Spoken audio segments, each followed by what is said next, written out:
ఇప్పుడు కూటమి ప్రభుత్వం అంటే కొద్దిగా స్పీడ్గా మంచి పేరు తెచ్చుకోవాలనుకోండి, మిమ్మల్ని మీలాంటి వాళ్ళు సలహా అడిగితే ఇవ్వగలరా సార్ ఏమన్నా? అడిగితే తప్పకుండా ఇస్తాం. అడిగితే మీరు అడిగితే ఇస్తున్నాం కదా.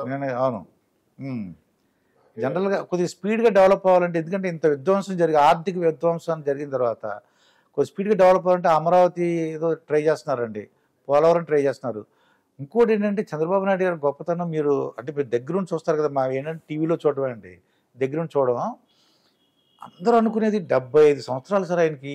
లాస్ట్ ఇయర్ ఈ వేసవకాలంలో ఎండల్లో తిరిగాడు సార్ ఆయన. అసలు అంత ఓపిక ఎలా? ఆ క్యాంపెయిన్ లో చాలా ఎనర్జెటిక్ క్యాంపెయిన్ చేశారు. చొక్కా అంతా ఒళ్ళంతా చెమటతో తడిసిపోయినా కానీ క్యాంపెయిన్ చేసేవాడు. ఇప్పుడు జగన్మోహన్ రెడ్డి గారు ఏమంటున్నారంటే, నాకు ఈ జైల్స్ కానీ అన్ని కూడా నాకు కొత్త కాదు, ఈ కేసులు కొత్త కాదు అని అంటుంటారండి అస్తమానం. అవును. అంటే ఆయన రాబోయే విషయాలు ఏమైనా తెలుస్తున్నాయా అని, అంటే ఆయన జ్యోతిష్యం తెలుసా? లేదులేండి, అట్లేం కాదు. అలా కార్యకర్తల్లో ధైర్యం నింపడానికి అట్లాంటి మాటలు మాట్లాడటం సహజమేగా. అది అదిగాక ఆయన చాలా కాలం జైల్లో ఉండొచ్చారు కాబట్టి నేను దాన్ని సర్వైవ్ అవ్వగలను అనే నమ్మకం ఆయనకి ఉంటుంది. 16 నెలలు ఉన్నారు కాబట్టి కొత్తగా జైలుకి వెళ్ళే వాళ్ళు భయపడతారు కానీ ఒకసారి వెళ్ళి వచ్చిన వాళ్ళకి అంత భయం ఉండదు కదా. కానీ కొన్ని మీడియా ఉన్నాయి సార్, వాళ్ళు ఏం చేస్తారంటే కూటమి ప్రభుత్వంలో గొడవలు, ఎస్పెషల్లీ పవన్ కళ్యాణ్ గారికి, లోకేష్ గారికి, చంద్రబాబు నాయుడు విడగొట్టేయాలని చూస్తుంటారు సార్. అవును, మరి మీకు ఏదో ఒక టాపిక్ కావాలి కదా. టాపిక్ కావాలి, కాంట్రవర్సీ కావాలి, థంబ్నెయిల్ కావాలి, వ్యూవర్షిప్ కావాలి. సో మనం ఎలక్ట్రానిక్ మీడియాని ఏదైతే బ్లేమ్ చేస్తామో టీఆర్పీ రేటింగ్ కోసం ఏమైనా చేస్తారో అని, అదే డిజిటల్ మీడియా కూడా వర్తిస్తుంది కదా. సో ఇలాంటి ఏమంటే ఒక టెక్నాలజీ ఉన్నప్పుడు అందులో మంచిది ఉంటుంది, చెడు ఉంటుంది. మంచిని తీసుకుని చెడుని విచక్షణ ఉపయోగించి పక్కకు పెట్టడం మన కర్తవ్యం. ఇప్పుడు పవన్ కళ్యాణ్ గారితో పరిచయం ఉంది సార్? ఎప్పుడైనా మాట్లాడడం? ఎక్కువ పరిచయం లేదండి, తెలుసు, 1-2 సార్లు కలిశాను కానీ అంత వ్యక్తిగతంగా పరిచయం లేదు. కానీ మీరు తెలుసా సార్ ఆయనకి?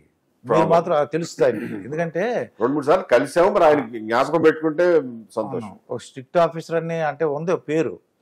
తర్వాత మొత్తం ఏంటంటే జగన్మోహన్ రెడ్డి గారి టైంలో ఎక్కువ ఇబ్బంది పడిన పోలీస్ ఆఫీసర్ మీరే. ఆయన 2-3 సార్లు మీటింగ్లో కూడా ఒక పోలీస్ ఆఫీసర్ని ఇబ్బంది పెట్టారు అన్న టైంలో కూడా మాట్లాడారు సార్ ఆయన. ఏం మాట్లాడారు? విన్నాను నేను అది. ఆయన 100% స్ట్రైక్ రేట్ కూడా ఏంటంటే 3 పేళ్లలో అనేవారు. నేను అబ్జర్వ్, ఎందుకు ఇలా ఇన్ని ఓట్లు వేసారు అడిగానండి. పిఠాపురం డైరెక్ట్గా వెళ్ళి అడిగారు అనమాట, పబ్లిక్ టాక్లో.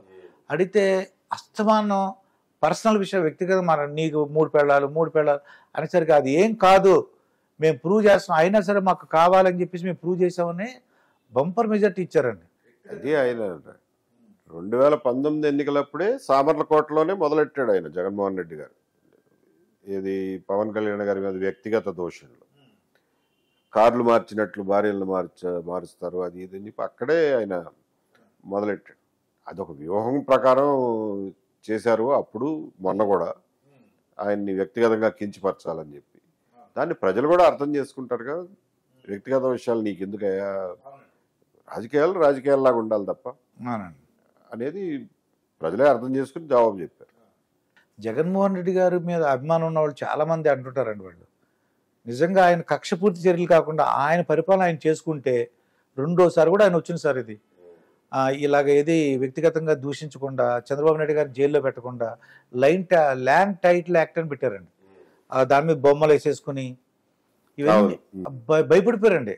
అది ఎలా వచ్చి భయం అంటే అండి, మన ఆస్తి పేపర్లో అది బ్యాంకులో తాకట్టు పెట్టుకోవచ్చంట అని ఒక వెళ్ళిందండి మెసేజ్ వాళ్ళకి. అది మెయిన్. కరెక్టే. ఆయన ప్రచార పిచ్చి చాలా ఆయనకే నష్టం కలిగిస్తుంది. అదే అండి, ఆ సర్వేరాల మీద బొమ్మలు, పిల్లలకి ఇచ్చిన చిక్కి అంటే మాకు చిక్కి మీద, కోడిగుడ్ల మీద, పగలగొట్టే కోడిగుడ్డు మీద బొమ్మ వేసుకుంటే ఏమొస్తుంది? ఎటాగో పగలగొట్టేదే కదా గుడ్డు, దాని మీద బొమ్మలు ఏంటండి? పిల్లలకి ఇచ్చే యూనిఫామ్ బెల్ట్ల మీద బొమ్మలు.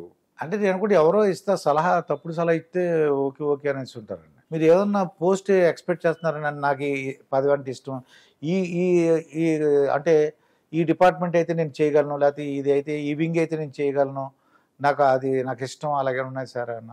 లేదండి, నాకు పదవి ఇంపార్టెంటే అని అనుకుంటే ఏదో ఒక పదవిలో కూర్చునేవాడిగా, అది కాదు. ఏం పని చేస్తున్నాం అనేది ఇంపార్టెంట్ మనకు.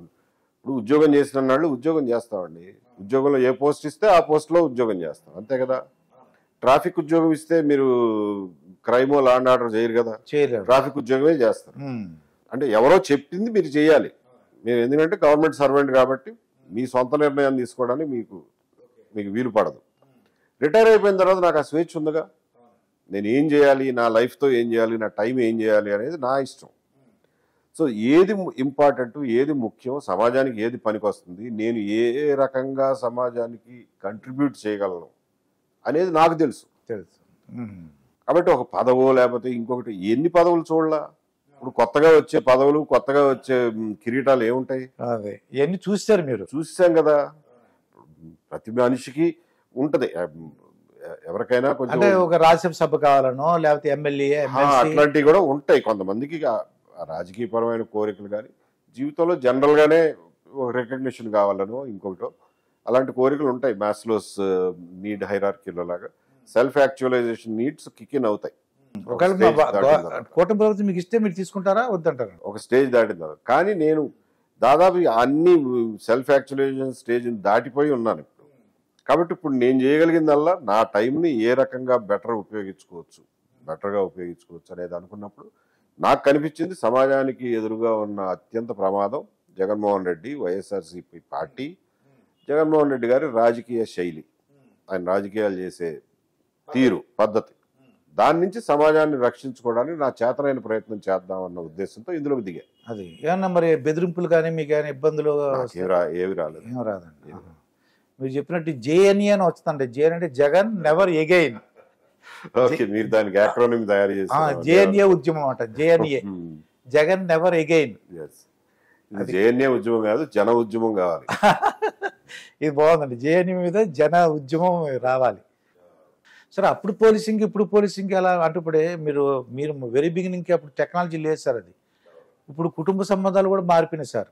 ఒకసారి అప్పుడు కుటుంబ సంబంధాలు, ఇప్పుడు కుటుంబ సంబంధాలు, అప్పుడు పోలీసింగ్ ఇప్పుడు పోలీసింగ్ సార్ చెప్పి. అదే ఇప్పుడు నేను అనేది అదే 30 ఏళ్లలో ఏమీ మారకుండా ఉంటుంది అనుకుంటే మనం పిచ్చితనం అవుద్ది. ఎప్పుడు ఏదో గుప్తుల నాటి స్వర్ణయుగం ఇప్పుడు దాకా కంటిన్యూ అవ్వదు కదా. గుప్తుల నాటి స్వర్ణయుగం కంటిన్యూ అయితే మీకు సెల్ ఫోన్లు రావు, గుర్ర బగ్గీలు ఎక్కి తిరగాల్సి వచ్చేది. కాబట్టి అన్నీ మారినట్టే వ్యవహారాలు మారతాయి, ప్రజల ఆలోచనలు మారతాయి, సంప్రదాయాలు మారతాయి. Everything changes. ఆ చేంజ్ని సరైన చేంజ్ లాగా తీసుకెళ్ళడం మన బాధ్యత. అది వికృతమైన మార్పులకి కారకం కాకుండా చూసుకోవాలి. అది ఎప్పటికీ మన బాధ్యత. అది మన పిల్లలకి ఏమి నేర్పుతున్నామో మన బాధ్యత, వాళ్ళ పిల్లలకి ఏమి నేర్పుతున్నారో వాళ్ళ బాధ్యత. అంతే తప్ప అన్ని దేశం చెడిపోతుంది అని అనుకోవటం కరెక్ట్ కాదు. దేశం ఏమి చెడిపోవటంలా, మనుషుల్లో మంచితనం అప్పుడు ఉంది, ఇప్పుడు ఉంది, ఎప్పటికే ఉంటుంది. కాకపోతే ఇప్పుడు ఏంటంటే అక్రమ సంబంధాలని ఇప్పుడు ఏంటంటే వాళ్ళు సుప్రీంకోర్టుకి ఆర్డర్ ఇచ్చేసిందండి. లివ్ ఇన్ రిలేషన్ సహజం నేను చేసుకోవచ్చు, పెళ్ళైనా మాట్లాడుకోవచ్చు, చెప్పే పర్మిషన్ ఇచ్చేసిందండి. దాంతో గొడవలు వచ్చేస్తున్నాయండి. వీళ్ళు ఏం చేస్తున్నారు, హత్యలు చేసేయడం, భర్తల్ని, భార్యల్ని, పిల్లల్ని, అక్రమ సంబంధాలతో.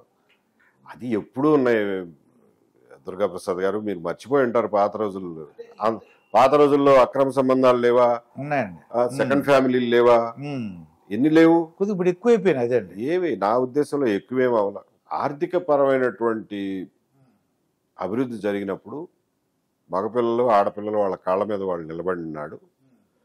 వాళ్ళ వ్యక్తిగత విషయాల్లో నిర్ణయాలు తీసుకునే అధికారం వాళ్ళ చేతుల్లోకి తీసేసుకుంటారు. ప్రతిదీ కుటుంబాన్ని అడిగి చేయరు, కుటుంబం చెప్పినట్టే చేయరు. అది సహజమైన పరిణామం ఎక్కడైనా కానీ. కాబట్టి వాళ్ళు నిర్ణయం తీసుకునేటప్పుడు సరిగ్గా ఆలోచించగలిగే ఆలోచన శక్తి మనం చిన్నప్పటి నుంచి పిల్లలకు నేర్పాలి. సో దట్ వాళ్ళు రాంగ్ డెసిషన్ తీసుకోకుండా, చిన్నప్పటి నుంచి పిల్లవాళ్ళని పట్టించుకోకుండా మన పనుల్లో మనం ఉండి వాడు గాలికి పెరిగి పెద్ద అయిన తర్వాత మా మాట వింటలేదు అంటే ఎందుకు వింటాడు? చిన్నప్పటి నుంచి కేర్ తీసుకోవాలి. పిల్లల్ని పెంచే బాధ్యత, వాళ్ళలో సంస్కారం నింపే బాధ్యత పేరెంట్స్ది.